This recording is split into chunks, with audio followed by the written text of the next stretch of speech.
students. Today I'll be dealing with the topic non-formal education. Let us start with the meaning of non-formal education. Non-formal education, in short, NFE, is an organized, systematic educational activity carried on outside the framework of the formal school system to provide selective types of learning situations to particular subject groups in the population, adults as well as children. NFE is regarded by many as complementary to the formal system of education. For some others, it is an alternative to the formal one. According to Professor Malcolm DeSacia, the non-formal education is wide-ranging because it comprehends all learning outside of the formal system and has no parameters of time and space. It can be classified for preschool, unschooled and underschooled children in the age group 1 to 15 and for youth and adults, unschooled, underschooled or needing new educational skills in the age group 15 to 60. Coming to nature. The NFE program is need-based and functional in nature. It is not only cost-effective but also innovative and goal-oriented. Its effects are both short-term as well as long-term. It is supposed to be more formal, more effective, multidimensional, and multidisciplinary. Non-formal education in its ideal form differs both from formal and informal education. Unlike formal education, it has no rigid timetable, curriculum, or predetermined academic progress. Unlike informal education, it is not restricted to parents, siblings, peer groups, and environmental exposures. The course content or the syllabi, as well as the method of imparting instruction, can be more informal and non-authoritarian. Let us see the scope. The scope of NFE is very vast. The contents of NFE have emerged out of the people's niche, which are so different from the point of view of age, sex, levels of education, place of residence, rural and urban, and sometimes region also. The content of NFE is also closely linked up with the socio-cultural and economic niche of the learner groups. Such a relationship makes the curricula highly flexible in order to include a vast range of extent national problems that are pressing for immediate solutions. Emphasis must be on relevant information, modernization and industrialization, scientific and technological progress, community health and hygiene, basic skills in 3 Rs, and introductory occupational and vocational skills. Let us discuss the needs and importance of non-formal education. Point-wise, first point is to universalize elementary education. Even after more than 70 years of independence, the goal of UEE has not been reached as enumerated in the Constitution of Indian Constitution under the directive principles of state policy. Non-formal education has therefore been regarded as an alternative mode of providing elementary education for making it universal. Next point, to meet the constraints of resources. Increasing population on the one hand and limited resources on the other have posed problems for the educational planners and policymakers. Hence, NFE with part-time teacher and reduced duration of schooling can solve the problem to some extent. Next point, to serve the scattered and sparsely populated areas. To provide primary education through formal system in the scattered, hilly, forests and sparsely populated areas is very uneconomical. Non-formal education with comparatively less amount of expenditure can easily serve these areas. Next point is to meet the inadequacy of formal education.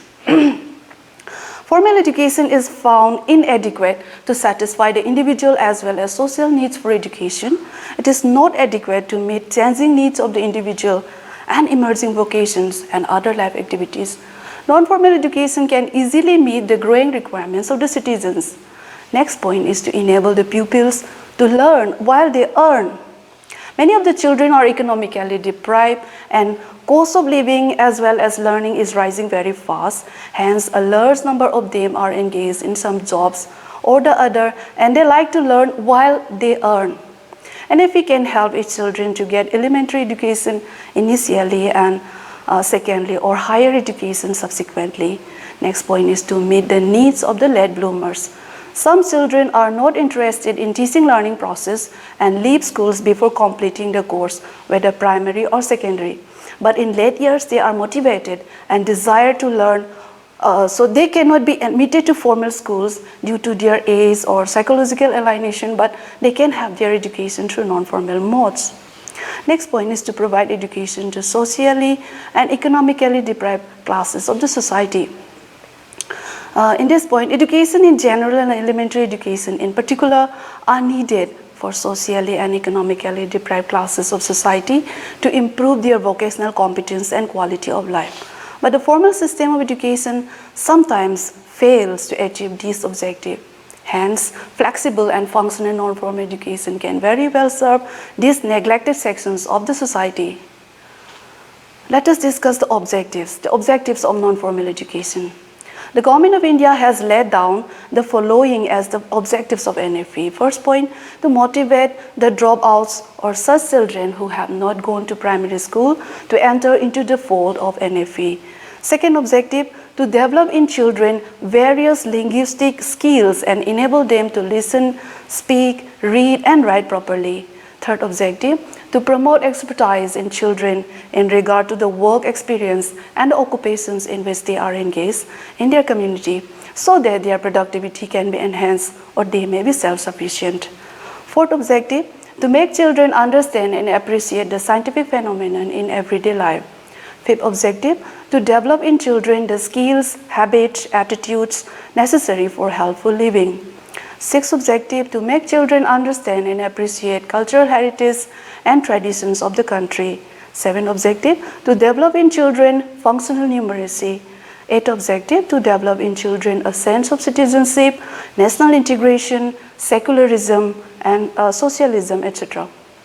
Ninth objective, to bring about awareness among the NFE learners as regards current issues and problems of the country and develop competency in properly solving the same. Let us discuss the advantages of non-formal education. The first advantage, it can bring education to the doorsteps of millions of children and adults who are excluded from the normal stream of education. Second, it can help economizing the resources, physical, financial, as well as academic. Third, it can prove an effective mode of democratizing educational and lifestyle of the people. Fourth, the curriculum contain teacher, methods, learning media, and materials of non-formal education can be made more relevant and meaningful to the learners. Fifth, in this system, different social, cultural, and voluntary organizations are involved effectively, making education accessible to all. Let us discuss the problems of non-formal education. Non-formal education should not be taken as a panacea for all the ills of the formal system. A student may receive the desired type of degree or certificate through NFE, but many a time he does not enjoy full confidence as the regularly studied learner enjoy. A major problem in the promotion of non-formal education is its lack of recognition in comparison with formal academic education. As a result, the importance of non-formal education is not fully recognized and the opportunities to use it are not fully realized. The financial means required for non-formal education are not sufficiently allocated amidst the increasing demands placed on finite resources and time. Let us conclude our discussion. Non-formal education can play a crucial role in bringing about a socio-economic revolution in the country. The most desired, pivotal, and catalytic role in the field of non-formal education can be played only by committed and efficient type of agencies both in government and private sectors. Both formal and non-formal education systems should be complementary to each other, and adequate dialogue as well as interchangeability should be promoted by the planners and administrators. For these, a wide variety of programs has to be evolved to be of any genuine use to rural populations whose problems require urgent attention. orientation courses and training classes must be organized throughout the country so that learner can derive maximum benefit from non-formal education program.